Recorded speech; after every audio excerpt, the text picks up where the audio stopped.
मित्रों नमस्कार, मैं हूं राकेश कुमार। आप देख रहे हैं मताभिमत। मित्रों, बिहार में आप जानते हैं कि सर्वे चल रहा है, विशेष भूमि सर्वेक्षण, और इसको लेकर तमाम तरह की परेशानियां लोगों को थी। और इसी परेशानी के कारण जो एक हंगामा जैसा बर्पा हो गया था और चारों तरफ हाहाकार मचा हुआ था, तो उसको लेकर राजस्व एवं भूमि सुधार विभाग द्वारा, मंत्री द्वारा 2 बार समय बढ़ाया गया। एक बार 3 महीने का बढ़ाया गया, फिर कहा गया 3 महीने का बढ़ाया जा रहा है। लेकिन अब जो नया नियमावली आया है उसके अनुसार आप जानते हैं कि बड़े सलीके से, बड़े सहज ढंग से इस तरह की व्यवस्था की गई है कि यह चुनाव के बाद ही कंप्लीट हो, पूरा हो सर्वे। मतलब मध्यम गति से चलता रहे, कहने को चल रहा है, लेकिन मान के चलिए कि सर्वे की स्थिति अच्छी नहीं है और इसको फाइनल करना है चुनाव के बाद। इसके पीछे कुछ राजनीतिक कारण भी हैं, जैसा हम लोगों ने पिछले वीडियो में चर्चा भी किया था। चूँकि सर्वे को लेकर तमाम तरह की परेशानियां थी और लोगों में सरकार के विरुद्ध एक क्षोभ, एक आक्रोश पैदा होता जा रहा था। और इसको लेकर तमाम लोगों का ये कहना था कि कहीं न कहीं इसका खामियाजा भुगतना पड़ेगा सरकार को। तो एक बड़ा अच्छा रास्ता निकाल दिया गया, जिसको मैं कहता हूं कि सरकार का यू टर्न है। और जब ये सारी बातें सामने आई तो लोगों को बड़ा राहत मिला। राहत की बात है, लेकिन इसमें वो लोग जो बेतिया राज की संपत्ति से जुड़े हुए हैं, उन्होंने भी कहीं ना कहीं राहत का सांस लेना शुरू कर दिया है। चूँकि इस तरह की कई बातें कई मित्रों ने हमसे की है, बात की, कई फ़ोन आए। उन लोगों ने कहा कि अब तो सर्वे रुक गया, या सर्वे अब तो चुनाव के बाद होगा, मतलब कुछ समय मिल गया। तो देखिए मित्रों, ऐसा है कि सर्वे एक दूसरा अध्याय है और बेतिया राज की संपत्ति का जो मामला है, सरकार के अधीन करने का जो मामला है, ये दूसरा विषय है। इस दोनों विषय को एक साथ जोड़कर चलेंगे तो ठीक नहीं होगा। चूँकि सरकारी ज़मीन, अब सरकारी हम कहेंगे इसलिए कि जो सरकार बेतिया राज की संपत्ति को सरकार के अधीन लाने के लिए जो विधेयक 2024 लाया गया है, उसके तहत अब ये सरकारी संपत्ति हो गई। तो सरकार अपनी संपत्ति को निकालने के लिए हर भरसक प्रयास करेगा। कुछ विवाद थे। कुछ विवाद ये था कि लोगों का ये कहना था कि भाई इसमें तो 50,000 से ज़्यादा लोग प्रभावित हो रहे हैं। आप जानते हैं कि 15,500 एकड़ के लगभग बेतिया राज के पास ज़मीन, और उसमें से आधी ज़मीन पर अतिक्रमण, और अतिक्रमण में भी बहुत से ऐसे लोग हैं 50,000 के लगभग, जिनका घर बना हुआ है, झोपड़ी से लेकर अट्टालिकाएँ तक बनी हुई है। उस स्थिति में परेशानी तो स्वाभाविक है। भाग दौड़ और हाहाकार मचा हुआ था। मुझे लगता है कि सैकड़ों की संख्या में लोगों ने मुझे फ़ोन किया और ये कहा कि उसकी सूची, जो ज़मीन की सूची बेतिया राज की है, वो उपलब्ध कराइए, और तमाम तरह की। हालांकि जो भरसक प्रयास हमने किया कि जिसकी मैं जो मदद कर सकता हूँ हमने किया है। लेकिन अब देखिए, मेरा ये कहना है कि अगर थोड़ा भी आप ये सोच रहे हैं कि इसमें कोई रिलैक्सेशन होने जा रहा है, तो आप गलत सोच रहे हैं। क्योंकि सरकार बेतिया राज की संपत्ति के मामले में, उसके ज़मीन के मामले में किसी तरह के रिलैक्सेशन के मूड में नज़र नहीं आ रही है। हाँ, जहाँ ज़मीन, देखिए अतिक्रमण बहुत बड़ा है और बहुत से प्लॉट हमने कहा जिस पे घर है, झोपड़ी है और तमाम चीज़ें बनी हुई है।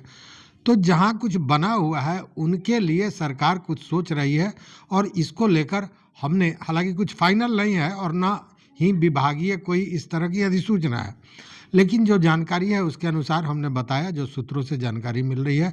पिछले वीडियो में हमने बताया था कि घर या झोपड़ी वालों के साथ क्या होने वाला है। लेकिन मैं जो ये कहा हूँ कि अगर आप समझते हैं कि अब आप रिलैक्स हो जाएं और जो भी होगा चुनाव के बाद होगा, तो ऐसा नहीं है, क्योंकि सरकार इस पर बहुत सख्त है। और मैं इसलिए कह रहा हूं कि बेतिया राज के ज़मीन को लेकर जो सूचना मिली है, उससे लगता है कि सरकार कहीं से इसमें नरमी बरतने नहीं जा रही है। ये मामला कहाँ का है? तो यूपी का। आपको मैंने बताया था कि यूपी में भी लगभग 143 एकड़ जमीन है बेतिया राज की, और सबसे ज़्यादा गोरखपुर में 51 एकड़ के लगभग। इसकी शुरुआत भी गोरखपुर से हुई थी, लेकिन अभी देखिए कि बेतिया राज की जो ज़मीन है यूपी में, उसके देख रेख के लिए वहाँ राजस्व विभाग बिहार सरकार द्वारा एक भेजा गया है राजस्व पदाधिकारी, जिनका नाम है बद्री प्रसाद गुप्ता। तो बद्री प्रसाद गुप्ता के नेतृत्व में वहाँ के ज़मीन की मापी हो रही है और सत्यापन किया जा रहा है ज़मीनों का। इसको लेकर यूपी सरकार और वहाँ से जो बातें हुई थी हमने आपको बताई थी।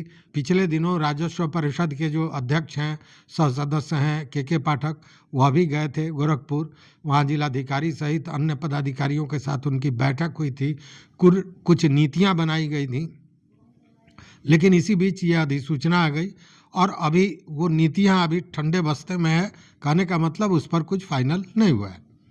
लेकिन सरकार की सख्ती की जो बात मैं कर रहा हूँ वह इसलिए कर रहा हूँ कि देखिए, ये जो बद्री प्रसाद गुप्ता हैं, उनके सहयोग के लिए एक टीम, अमीनों की टीम वहाँ गई है जो मापी कर रही है, और उसके लिए बजाबते जो वहाँ के ज्वाइंट मजिस्ट्रेट हैं एसडीएम सदर मृणाली अविनाश जोशी, वह भी काम कर रहे हैं, और साथ में 4 लेखापालों का, सदर तहसील के 4 लेखापालों को भी इसमें जोड़ा गया है। तो ये सारे लोग काम कर रहे हैं, और बद्री प्रसाद गुप्ता के नेतृत्व में अमीनों की टीम वो हर जगह जहां ज़मीन है बेतिया राज की, उसका सत्यापन हो रहा है। इसी सत्यापन के दौरान ये लोग 2 दिन पहले कुशीनगर गए थे, और कुशीनगर में जब वो गए तो उन्होंने देखा कि बेतिया राज के एक प्लॉट पे एक धर्मशाला बन रहा है। अब इसको लेकर जो राजस्व पदाधिकारी हैं बद्री प्रसाद गुप्ता, उन्होंने नाराज़गी जाहिर की। अब ये नाराज़गी केवल यूपी के मंत्रालय तक ही नहीं, राजस्व परिषद तक भी इसकी गूंज सुनाई दी। हुआ क्या, ये पूरी कहानी जान लीजिए। ज़मीनों के सत्यापन के क्रम में अपने अमीनों की टीम के साथ ये कुशीनगर पहुंचे हुए थे, और कुशीनगर में ये जो एक जगह है मथौली बाज़ार, मथौली बाज़ार में एक बेतिया राज के भूखंड पर बाज़ाब्ता धर्मशाला का निर्माण हो रहा है। तो जैसे ही इन्होंने देखा तो इन्होंने बाज़ाब्ता ये पता किया कि यह किसका है। तो जानकारी मिली कि यह पर्यटन विभाग यूपी सरकार द्वारा बनाया जा रहा है। चूँकि वहाँ पे एक मंदिर है, चेड़ा माता का मंदिर, प्रसिद्ध मंदिर है, और उसी मंदिर के बगल में यह धर्मशाला बनाया जा रहा था। तो इन्होंने तुरंत दूरभाष पर फ़ोन लगाया और पर्यटन विभाग के पदाधिकारियों को नाराज़गी जताते हुए कहा कि अविलंब निर्माण कार्य को रोक दिया जाए। माने जो वो धर्मशाला बन रहा था उसके निर्माण पर रोक लगाने की बात उन्होंने कही। साथ में ये कहा कि बिना अनापत्ति प्रमाण पत्र लिए हुए बेतिया राज के ज़मीन पर आखिर किस तरह ये धर्मशाला बन रहा है, यह सही नहीं है, इसलिए तुरंत रोका जाए। इसको लेकर उन्होंने जो कुशीनगर के जिलाधिकारी हैं उनको भी पत्र लिखा, और इस सारी जानकारी को दिया गया राजस्व विभाग बिहार सरकार को। तो ये जो मैं कहानी बता रहा हूँ, ये जो घटना बता रहा हूँ, उसके पीछे 2-3 चीज़ें देखिए। रोका किसको गया है? तो बाज़ाब्ता यूपी सरकार को, पर्यटन विभाग को। जमीन किसकी है? तो बेतिया राज की है। तो जब बेतिया राज अपने ज़मीन को निकालने के लिए, बेतिया राज की ज़मीन को निकालने के लिए बिहार सरकार का राजस्व पदाधिकारी सीधे यूपी गवर्नमेंट को यह आपत्ति अपनी जता सकता है, तो आप क्या अंदाज करते हैं कि कोई रैयत बना हुआ है, जबरन या अतिक्रमण किया हुआ है, तो वो छूटने जा रहा है क्या? कभी नहीं छूटेगा। ये बातें जो है। अब रही बात, बहुत लोगों ने घर बनाया है तो उस पर हमने वीडियो बनाया है कि उन लोगों को राहत देने की एक सोच बनाई है ज़रूर राजस्व विभाग ने। हालांकि अभी इस पर कुछ भी फाइनल नहीं हुआ है, लेकिन बहुत सी बातें हैं। अब उस बातें में ये है कि जिन्होंने बेतिया राज के ज़मीन को धंधे का जगह बना दिया है। धंधे मतलब कोई व्यावसायिक काम कर रहे हैं और पैसा अर्न करना है, उन लोगों के लिए तो झंडी लाल है। लाल है मतलब उनको दंड भी देना पड़ेगा, उनसे ज़मीन भी छीनेगी, उनका व्यवसाय भी छीनेगा, सब कुछ हो सकता है। तो ये पूरी घटना बताने का मकसद ये था कि आप अगर ये समझ रहे हैं कि सर्वे के साथ ही यह भी ठंडे बस्ते में चला गया है, तो ऐसा नहीं है। बेतिया राज की ज़मीन का को अतिक्रमण मुक्त कराने और हस्तगत करने की जो बात है वो निरंतर चल रहा है। देखिए, राजस्व परिषद जो कोर्ट ऑफ वार्ड्स होता है, राजस्व परिषद के अध्यक्ष के पाठक हैं, और आप जानते हैं कि के पाठक जब शुरू हो जाते हैं तो बंद नहीं होते।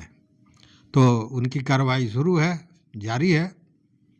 देखिए आगे क्या होता है और आगे कब तक और कार्रवाइयाँ होती हैं, लेकिन कार्रवाइयाँ चल रही हैं।